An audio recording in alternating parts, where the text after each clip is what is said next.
Shalom, shalom a todos. Nós entramos ontem no mês 4, né? Coloquei o conteúdo lá no canal Em Tempos de Angústia Vamos Falar de Esperança e também no grupo Libertos por Cristo. Se você ainda não participa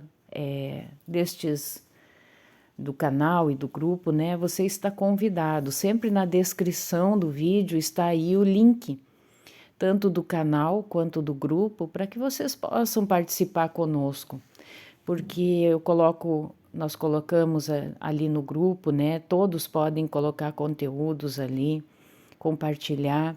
E no canal eu coloco também, né? Aí é somente eu que compartilho assuntos. Então é colocado lá mais assuntos do que aqui no YouTube, tá? Então vocês estão convidados a participar. É só clicar no link e vocês têm acesso. Então ontem, né, nós tivemos o Rosh Chodesh, que é a cabeça do mês, conhecido, né, na Bíblia como a festa da lua nova, o dia 1 do mês 4. Hoje nós já estamos no dia 2 e hoje eu quero falar um pouco com vocês a respeito da idolatria. A idolatria, historicamente, a questão do bezerro de ouro aconteceu justamente neste mês 4. Nós temos Shavuot, que é o mês 3, e logo após, né, entrando aí o mês 4, o povo já entrou na idolatria pesada. E nós vamos ler sobre isso no capítulo 32 de Êxodo, que vai falar assim, o bezerro de ouro. Mas vendo o povo que Moisés tardava em descer do monte, acercou-se de Arão e disse-lhe: Levanta-te, faze-nos deuses que vão adiante de nós, porque quanto a este Moisés, o homem que nos tirou da terra do Egito, não sabemos o que lhe sucedeu. Vamos ver o versículo aqui. Atos 7,40, dizendo a Arão, faze-nos deuses que vão adiante de nós, porque é esse Moisés que nos tirou da terra do Egito, não sabemos o que lhe aconteceu. Bom, então, historicamente ali, né, o povo havia ficado 430 anos escravo no Egito e debaixo da idolatria. Então, as gerações que nasceram ali, que estavam justamente agora no deserto, eles nasceram na idolatria.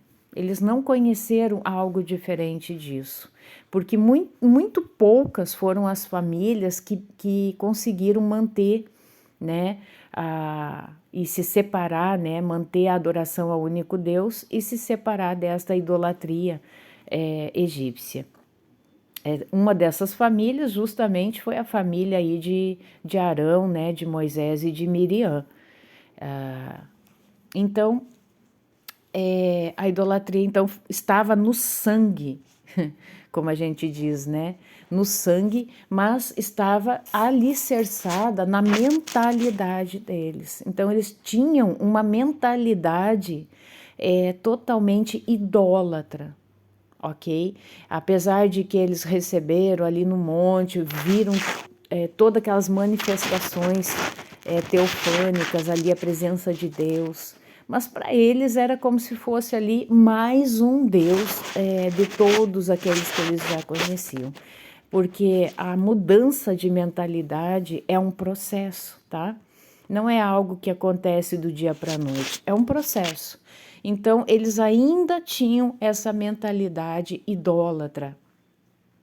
E eles achando demora da volta, né, de Moisés ali do monte, eles já solicitaram ali que fosse feito um bezerro de ouro. Arão lhes disse, arrancai os pendentes de ouro que estão nas orelhas de vossas mulheres e de vossos filhos e de vossas filhas e trazei-mos. Então todo o povo arrancou os pendentes de ouro que estavam nas suas orelhas e os trouxeram a Arão. Ele os tomou das suas mãos, trabalhou o ouro com um buril e fez dele um bezerro de fundição. Então disseram, este é teu Deus, ó Israel, que te tirou da terra do Egito. Historicamente, né, eu estive pesquisando, eu já coloquei isso em um outro vídeo, que a gente fica assim sem entender a situação de Arão, né? Como que ele permitiu essa construção deste bezerro? Ali quando eles lutaram ali contra os amalequitas, Moisés, né, ficava ali levantando os braços, Israel prevalecia sobre os amalequitas. E ele chegou o momento que ele cansou os seus braços, né, e ao lado dele estava Arão e Hur. E eles então o ajudaram, né, a sustentar os seus braços para que Israel prevalecesse e vencesse aquela guerra contra os amalequitas. Então Hur é esse personagem, tá? E historicamente fala-se que Hur se revoltou e se colocou contra essa questão do bezerro de ouro e foi morto pela aquela população ali, né, enfurecida. Arão, vendo isso e sendo a minoria, né, ele ficou ali, como que eu vou dizer, com os pés e as mãos atadas, e ele sabia que se ele se opusesse, ele também seria morto. Então ele solicita que seja retirado o ouro deles, né?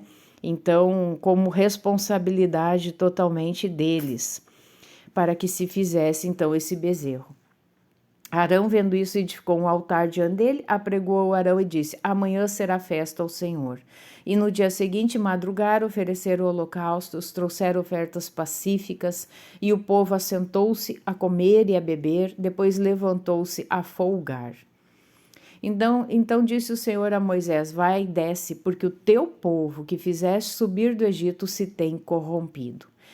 Então, a idolatria, né, ela é uma corrupção, tá? Ela é uma corrupção aos olhos de Deus. Primeiro aspecto que você tem que anotar aí. A idolatria é uma corrupção, é uma abominação aos olhos de Deus. E depressa se tem desviado do caminho que eu lhe tinha ordenado. Lembra que eles disseram: tudo o que nós ouvimos, assim nós faremos, obedeceremos em tudo, né? Lembra que eles falaram? Então tem uma distância entre falar e fazer. Palavras podem sair da nossa boca. Agora, será que efetivamente iremos cumprir estas palavras? O povo falou, mas rapidamente, como o próprio Deus disse aqui, se desviaram, né? Se corromperam. Disse mais o Senhor a Moisés: tenho visto a este povo, e eis que é povo de dura cerviz. Cerviz, né, se refere como se fosse um pescoço rígido, né, rebelde. Agora, pois, deixa-me para que o meu furor se acenda contra ele e o consuma, e eu farei de ti uma grande nação. Então, Deus já tinha vontade ali de exterminar aquele povo e fazer somente de Moisés ali uma grande nação. Moisés, porém, suplicou ao Senhor, seu Deus, e disse: ó Senhor, por que se acende o teu furor contra o teu povo, que tiraste da terra do Egito com grande força e com forte mão? Porque hão de falar os egípcios, dizendo: para mal os tirou, para matá-los nos montes e para destruí-los da face da terra. Torna-te do furor da tua ira e arrepende-te deste mal contra o teu povo. Lembra-te de Abraão, de Isaque, de Israel, os teus servos, aos quais por ti mesmo tens jurado, e lhes disseste: multiplicarei a vossa descendência como as estrelas dos céus, darei à vossa descendência toda esta terra de que tenho falado, para que a possuam por herança eternamente. Então o Senhor arrependeu-se do mal que dissera que havia de fazer ao seu povo. Virou-se Moisés e desceu do monte com as 2 tábuas do testemunho na mão. Tábuas escritas de ambos os lados, de um e de outro lado estavam escritas. E aquelas tábuas eram obra de Deus. Também a escritura era a mesma escritura de Deus, esculpida nas tábuas. E ouvindo Josué a voz do povo que jubilava, disse a Moisés: alarido de guerra há no arraial. Porém ele respondeu: não é alarido dos vitoriosos, nem alarido dos vencidos, mas o alarido dos que cantam. Eu ouço. Moisés quebra as tábuas do testemunho. E aconteceu que, chegando Moisés ao arraial e vendo o bezerro e as danças, acendeu-se-lhe o furor, arremessou as tábuas das suas mãos e quebrou-as ao pé do monte. E tomou o bezerro que tinham feito e queimou-o no fogo, moendo-o até que se tornou em pó. E o espargiu sobre as águas e deu-o a beber aos filhos de Israel.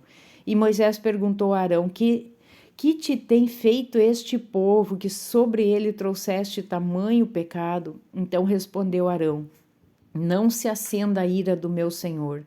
Tu sabes que este povo é inclinado ao mal. Então, provavelmente, né, por ter acontecido aquele assassinado a Ur, então ele diz aqui: este povo é inclinado ao mal. Eles me disseram: faze-nos um Deus que vá diante de nós, porque não sabemos o que sucedeu a este Moisés, a este homem que nos tirou da terra do Egito. Então eu lhes disse: quem tem ouro, arranque-o, deram-mo e lancei-o no fogo, e saiu este bezerro. Moisés manda matar os idólatras. Então veja, né, o fim dos idólatras. E vendo Moisés que o povo estava despido, porque Arão o havia deixado despir-se para a vergonha entre os seus inimigos, pôs-se em pé Moisés na porta do arraial e disse: quem é do Senhor, venha a mim. Então se ajuntaram a ele todos os filhos de Levi. Então por isso que os levitas foi a tribo escolhida como sacerdotes, né, como os responsáveis por cuidar das coisas sagradas do Senhor. E disse-lhes: assim diz o Senhor Deus de Israel: cada um põe a sua espada sobre a sua coxa, e passai e tornai pelo arraial de porta em porta, e mate cada um a seu irmão, cada um a seu amigo e cada um a seu vizinho. E os filhos de Levi fizeram conforme a palavra de Moisés, e caíram do povo aquele dia uns 3.000 homens. Porquanto Moisés tinha dito: consagrai hoje as vossas mãos ao Senhor, porquanto cada um será contra o seu filho, contra o seu irmão, e isto para que ele vos conceda hoje uma bênção. Então eu vou ler até aqui, tá? Depois vocês podem ler em casa. Agora nós vamos para o livro, o mesmo Êxodo, no capítulo 20, onde nós temos ali a ordenança, né, para que não se tenha outros deuses diante, né, do Altíssimo. Isso faz parte, então, né, das 10 palavras, dos 10 mandamentos. Eu vou ler a partir do verso 1. Então falou Deus todas estas palavras, dizendo: eu sou, aqui, né, Yud-He-Vav-He, teu Deus, que te tirei da terra do Egito, da casa da servidão. Não terás outros deuses diante de mim. Então, como esse povo era acostumado com a idolatria, Deus já dá esta ordem, que diante dele não poderia vir a haver outros deuses. Não farás para ti imagem de escultura, nem alguma semelhança do que há em cima nos céus, embaixo na terra, nem nas águas debaixo da terra. Não te encurvarás a elas, nem as servirás, porque eu, Yud-He-Vav-He, o Senhor teu Deus, sou Deus zeloso, que visito a iniquidade dos pais nos filhos, até a 3ª e 4ª geração daqueles que me odeiam. Então veja bem, hoje, né, você pode ter tido esse entendimento sobre a idolatria, você pode ter se arrependido, né, se em algum momento você praticou idolatria, você foi alguém que foi um adorador de ídolos, mas veja bem, os teus antepassados, e eu diria, é muito difícil que exista alguém que não tenha tido um antepassado idólatra, é muito difícil, tá? Porque a idolatria, né, ela é muito antiga. Então, é necessário que a gente ore e faça renúncias dessa idolatria para que seja totalmente apagada da nossa epigenética. Tá? A epigenética, ela não se refere à nossa genética. A genética é aquilo pela qual nós nascemos, tá? É os genes pela qual nós nascemos. A epigenética são fatores que vão se agregando a costumes de heranças geracionais, tá? Então, se apega, isso é como se fosse algo mesmo de costumes, tá? Que vai se agregando ali a nós. Então, ele vai nascendo já agregado a nós pelos costumes dos antepassados. Então, nós temos que quebrar este ciclo, né, de idolatria em nós, para que a nossa descendência não sofra os prejuízos dessa idolatria, ok? Eu quero ler o Salmo, primeiramente, antes dos demais versículos, o Salmo 115, para que vocês entendam algumas coisas que possam estar acontecendo na tua própria vida, tá? Verso 1 diz assim: não a nós, Senhor, não a nós, mas ao teu nome da glória, por amor da tua benignidade e da tua verdade. Porque dirão os gentios, onde está o seu Deus? Mas o nosso Deus está nos céus e fez tudo o que lhe agradou. Os ídolos deles são prata e ouro, obras das mãos dos homens, tá?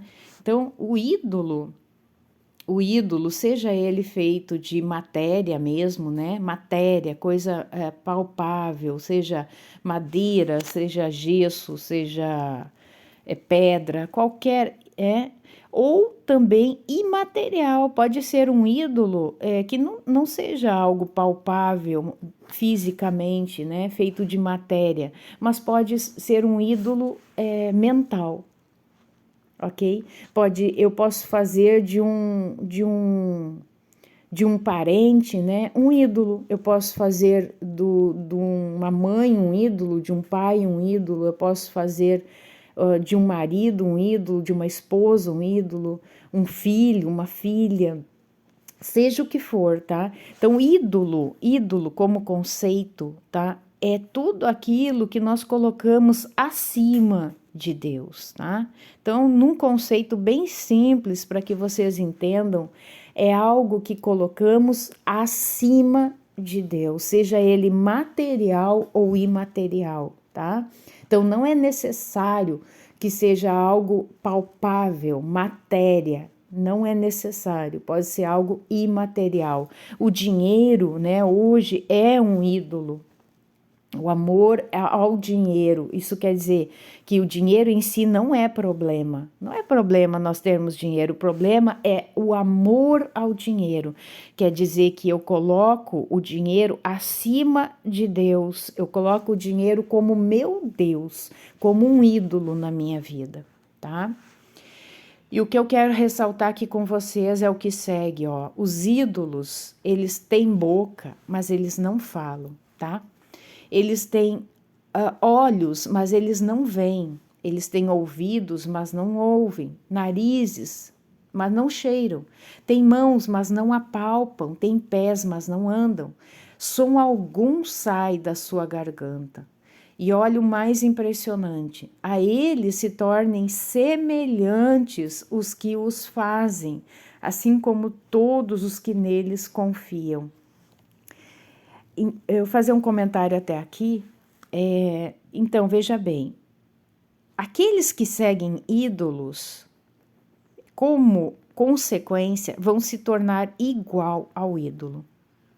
Então, aquele a quem nós adoramos, nós nos tornamos iguais. Então, hoje, essa dificuldade que as pessoas têm de compreender as coisas espirituais, de ler as Sagradas Escrituras e ter revelação das Sagradas Escrituras, de entender que Deus nos deu instruções para o nosso bem, para que nós possamos viver a abundância de Deus. Quando há essa dificuldade, quando não há compreensão, é justamente a questão da idolatria.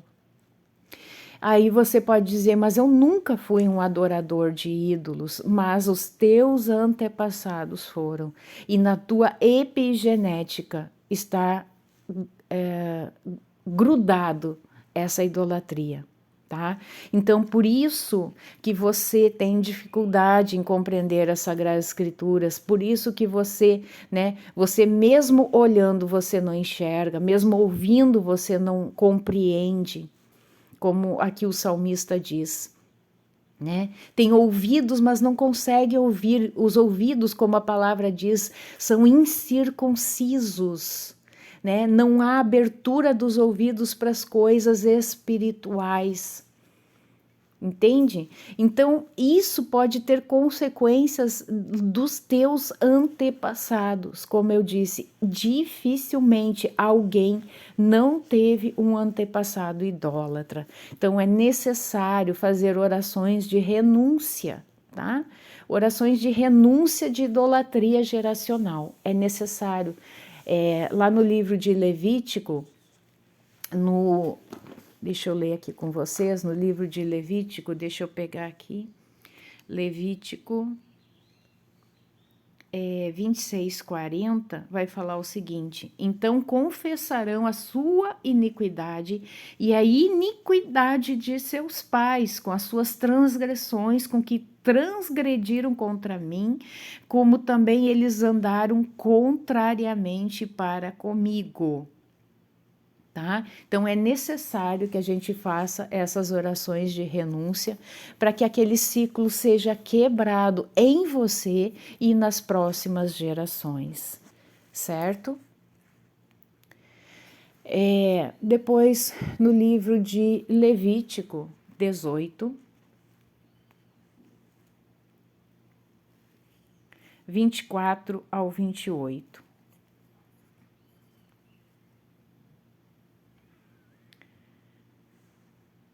O título é Uniões Abomináveis. Vamos ler a partir do 24. Com nenhuma destas coisas vos contamineis, porque com todas estas coisas se contaminarão as nações que eu expulso de diante de vós. Por isso a terra está contaminada, e eu visito a sua iniquidade, e a terra vomita os seus moradores. Porém, vós guardareis os meus estatutos, os meus juízos, e nenhuma destas abominações fareis, nem o natural e nem o estrangeiro que peregrina entre vós, porque todas estas abominações fizeram os homens desta terra, que nela estavam antes de vós, e a terra foi contaminada, para que a terra não vos vomite, havendo-as contaminado, como vomitou a nação que nela estava antes de vós, tá? Então é necessário esse arrependimento pessoal e geracional. Depois, 1 Coríntios 10, verso 14. A idolatria e o culto de demônios. Portanto, meus amados, fugi da idolatria, tá? Assim, Paulo começa, né, nesse novo título aqui. Portanto, meus amados, fugi da idolatria. Os gentios, né, pela qual ele foi dado como apóstolo dos gentios, sempre foram povos politeístas, né? Então, ele teve que pregar muito sobre isso, para que eles pudessem ter esta mudança de mente, essa metanoia, né? Mudança de mentalidade, tirar os ídolos da mente e entender que nós temos que ter um único Deus, adorar ao único Deus criador dos céus e da terra, certo? Depois, 1 João 5:21. As Sagradas Escrituras é lotada de textos sobre a idolatria. Eu não tenho como falar tudo aqui. Não, eu não daria uma série, né, de vídeos e de muitos vídeos falando sobre a idolatria. É por causa da idolatria, né, que tanto o Reino do Norte, né, chamado as 10 tribos ali, como o Reino do Sul, Judá, Benjamim, eles foram para o exílio. Foi por causa da idolatria, tá? Então, o exílio depois romano também, todos são vinculados à idolatria. 1 João 5:21 diz: filhinhos, guardai-vos dos ídolos. Amém. Então, nós temos que nos guardar da idolatria. Amém. Eu quero falar um pouco sobre Jezabel, que neste mês é um trono de oposição. E nós vamos ler lá em 1 Reis, para entender esse espírito, né? Essa entidade maligna que traz essa idolatria, né? Essa rebelião, essa oposição contra Deus. Ó, e sucedeu que, como se fora pouco andar nos pecados de Jeroboão, filho de Nebate, ainda tomou por mulher a Jezabel, filha de Et-Baal, rei dos Sidônios, e foi e serviu a Baal e o adorou. Então aqui está falando de Acabe, né? Ó, no verso 30 anterior diz, e fez Acabe, filho de Onri, o que era mal aos olhos do Senhor, mais do que todos os que foram antes dele. Então, além de ele fazer mal, ainda se casa com uma mulher perversa, adoradora de Baal, e fez com que Acabe adorasse também, e que todo o Israel acabasse por se contaminar por essa idolatria. E levantou um altar a Baal na casa de Baal que edificara em Samaria. Também Acabe fez um ídolo, de modo que Acabe fez muito mais para irritar a Yud-Heh-Vav-Heh, o Senhor Deus de Israel, do que todos os reis de Israel que foram antes dele. Amém? Então, nós temos que fugir da idolatria. Jezabel, sabemos, né, que também ela fez oposição total aos profetas de Israel, perseguiu a Elias. E Elias, ele foi um profeta poderoso aí, né? Porque essa entidade, Jezabel, ela é uma entidade muito terrível, né? Trazendo uma idolatria, uma rebeldia, um levante contra os servos do Senhor, tá? Então, cuidado esse mês para que não venhamos a entrar nessas frequências, né, de idolatria que traz, né, por Jezabel, essas frequências aí. Também quando nós nos colocamos em oposição a servos do Senhor. Tem pessoas que parece que elas não conseguem dar uma palavra que não seja para contrariar, que não seja para se opor mesmo, sem antes estudar, sem antes ver se aquela palavra é verdadeira, sem antes verificar se isso vem de Deus ou não, se está de acordo com as Sagradas Escrituras. São pessoas que já entram com tudo para depreciar a imagem daqueles que são servos do Senhor, daqueles que vêm trazer uma palavra. Isso é um espírito de Jezabel, então cuidado, tá? Fiquem atentos a esse espírito de Jezabel em todo o tempo, né? Não é num mês específico, mas tem meses em que essas frequências estão mais ativas. Tanto é que foi aí o momento do levante do bezerro de ouro. Amém? Então, essa é a palavra, né, que eu queria deixar para vocês a respeito da idolatria. Conforme ali a gente acabou de ler em 1 João 5:21, 1 Coríntios 10:14, que nós temos que fugir dos ídolos. Amém? Shalom, shalom.